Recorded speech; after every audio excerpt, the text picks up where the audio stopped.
So, Calum, thanks for joining me. For you, here, special night under the lights at the Diva Stadium, is this the sort of moments you dream of when you become a manager?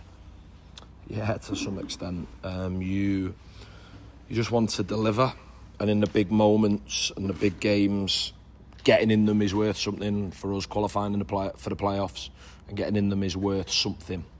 But when you're in them, you want to win them and you want to deliver. And I thought we turned up tonight in a big game. Don't think we performed at our best, but I thought we dug in and we showed bottle and we shown what's required if you're going to progress in these knockout games. So, yeah, look, I'm really passionate about what I do. Young manager, you make mistakes along the way, and I think when you're a younger manager, you get less credit. If I say something, someone 30 years older than me says something, and I say the wrong thing, you treat it a little bit differently. Moments like that at full time, when you've been around this football club as long as I have, is unbelievable. I think when you mentioned about full time, one of the first things I noticed you did was embrace the fans in the corner over here. How special were the fans this evening? Yeah, unbelievable.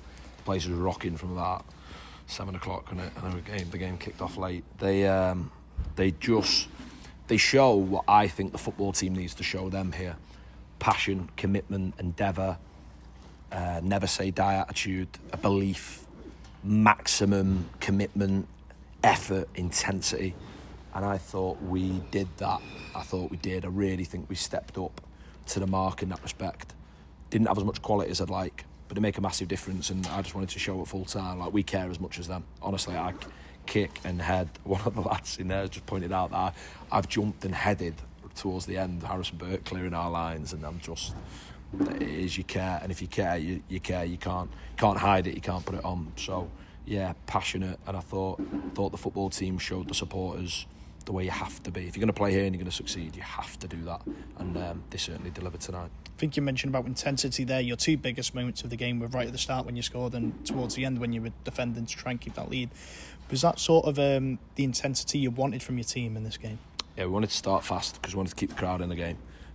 Look, Buxton are a good team and they play a brand of football where they have control. So I don't think they create loads, and that's not dig.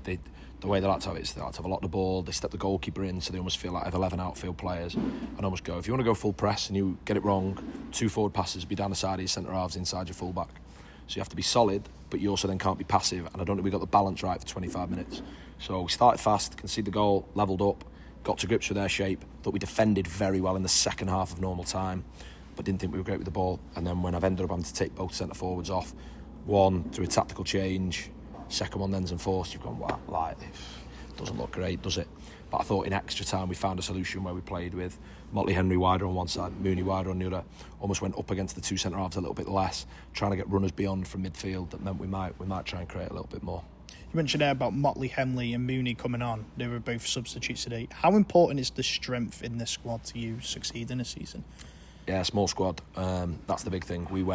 I talked about it at length in the summer, preparing the squad, that the way to maximise, and I fall into the trap where I'm frustrated myself. I've fallen into the trap at times talking about budgets. Got what you got, you take the job, get on with it.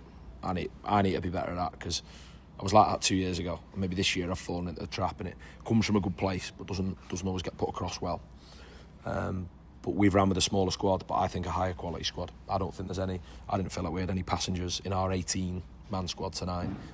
You'll add the 2 extra with the playoff game, so I was pleased with that. I was, but it's going to be tough going Sunday. Cut the bodies. That small squad. If you lose 1 or 2, you're thin on the ground again. And let's see where we go on Sunday. You mentioned about being possibly a few bodies loose. Piers and Murray possibly suffered injuries. Is there any updates on them? Piers, we definitely won't see on Sunday, and if we were to progress from Sunday, I'm not sure we'd see him again for a final. Ewan, let's see, there's a lot of cramp, a lot of sore muscles. We need to just patch them up, get ready to go on Sunday. Kidderminster deserve the advantage because they got more points than us over a 46-game season, so they deserve to not play on a Wednesday. For us, physically, yeah, a lot's gone into that. Mentally, a lot's gone into it. Real momentum's been generated, and what a night for everyone around the club. Do you feel the excitement's now beginning to boil up ahead of Sundays? Yeah, look, I was told before the game, never won a playoff game. The club in 140 years. That's a long time. And I feel it when the supporters might be turning up and thinking we're not in a position where we win those big games. We turned up tonight and we're in a position where we delivered for them supporters. I think that's what was important, that they came here at the ground tonight and they got really behind us, and there might even be a doubt of being let down before by us, different managers, different players, wherever you want to look at it, over stuff before I was born. But fundamentally we turned up in a big game tonight, and then you get excited about the next big game, which is going to come around very quickly, isn't it? Thank you very much, Calum. Cheers, mate. Lovely to meet you.